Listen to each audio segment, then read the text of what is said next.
بسم اللہ الرحمن الرحیم۔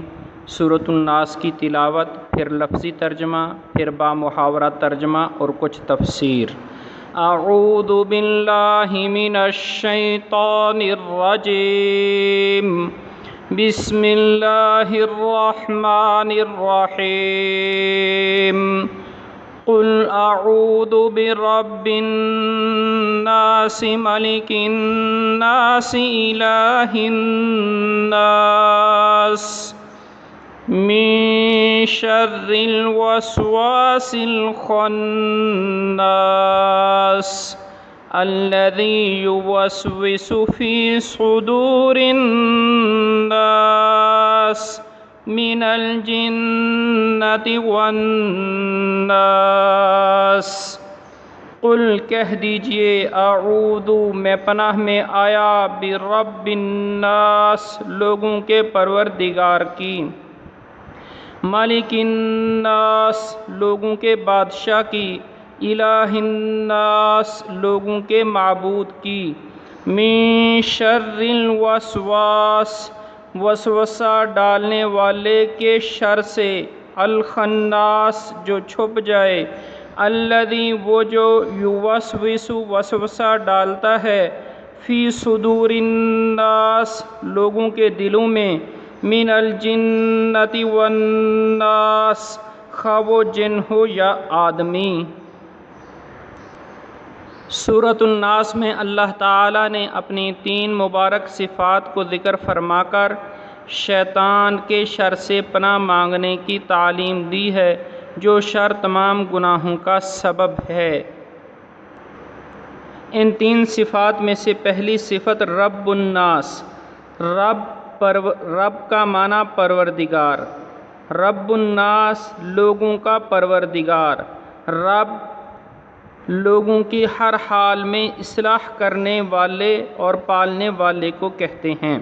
رب الناس کے بعد اللہ تعالیٰ نے مالک الناس، الہ الناس 2 اور صفات کو ذکر فرمایا، کیونکہ رب کی اضافت جب کسی خاص لفظ کی طرف ہوتی ہے تو رب اللہ کے سوا اوروں پر بھی بولا جاتا ہے، جیسے رب الدار گھر کے مالک کو کہتے ہیں، رب المال مال کے مالک کو کہتے ہیں، مالک الناس تمام لوگوں کا بادشاہ، ایسا مالک جو تمام لوگوں کا بادشاہ بھی ہے، الہ الناس ایسا بادشاہ جو تمام لوگوں کا معبود برحق معبود ہے، من شر الوسواس الخناس۔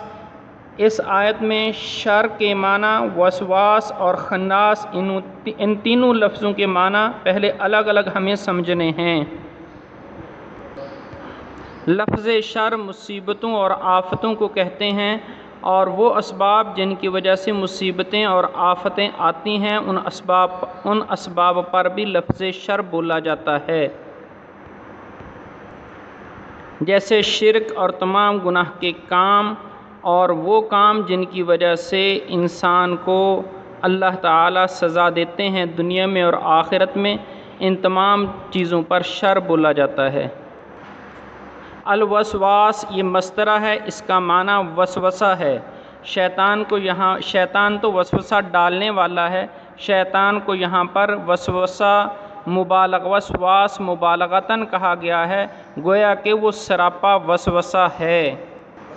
الخناس یہ خنس سے مشتق ہے، اس کے معنی پیچھے ہونے کے ہیں۔ جب انسان اللہ کا ذکر کرتا ہے تو شیطان کی عادت ہے وہ پیچھے ہو جاتا ہے، جب اللہ سے غافل ہوتا ہے تو شیطان دوبارہ وسوسے ڈالنا شروع کر دیتا ہے۔ ابو یعلا نے حضرت انس رضی اللہ عنہ سے مرفوعاً نقل کیا ہے کہ ہر انسان کے قلب میں 2 گھر ہیں، ایک میں فرشتہ رہتا ہے، دوسرے میں شیطان۔ پھر جب انسان اللہ کا ذکر کرتا ہے تو شیطان پیچھے ہٹ جاتا ہے، اور جب تک وہ ذکر اللہ میں مشغول نہیں ہوتا تو اپنی چونچ انسان کے دل پر رکھ کر اس میں برائیوں کے وسوسے ڈالتا رہتا ہے۔ من شر الوسواس الخناس اس وسوسہ ڈالنے والے کے شر سے جو چھپ جائے، الذی یوسوس فی صدور الناس وہ جو وسوسے ڈالتا ہے لوگوں کے دلوں میں، وسوسہ کا معنی شیطان کا اپنی اطاعت کی طرف ایک مخفی کلام کے ذریعے بلانا ہے، جس کا مفہوم انسان کے دل میں آ جائے اور کوئی آواز سنائی نہ دے۔ من الجنۃ والناس، وسوسہ ڈالنے والا خواہ وہ جنات میں سے ہو یا انسانوں میں سے ہو۔ اس آیت کا حاصل یہ ہوا کہ اللہ تعالیٰ نے اپنے رسول صلی اللہ علیہ وسلم کے ذریعہ سے ہمیں تلقین فرمائی کہ ہم اللہ سے پناہ مانگے، جنات شیاطین کے شر سے بھی اور انسانی شیاطین کے شر سے بھی۔ انسانی شیاطین سے مراد وہ انسان ہیں جو انسانوں کے سامنے آ کر اللہ تعالیٰ کے بارے میں، عقائد کے بارے میں ایسی باتیں کریں جس سے انسان کو دین اور اللہ اور شاعر اسلام میں شک پڑ جائے۔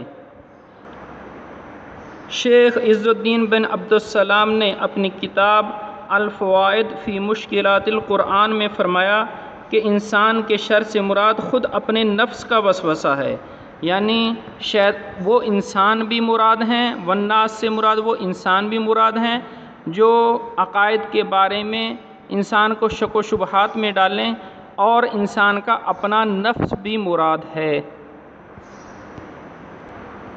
با محاورہ ترجمہ سن لیں۔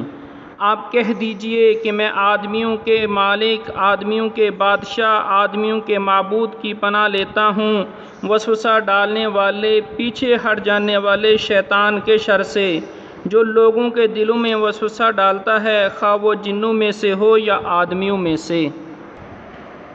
اس ترجمے اور آخری گزارش، اس ترجمے اور تفسیر کو میں نے اپنے لیے محفوظ فرمایا۔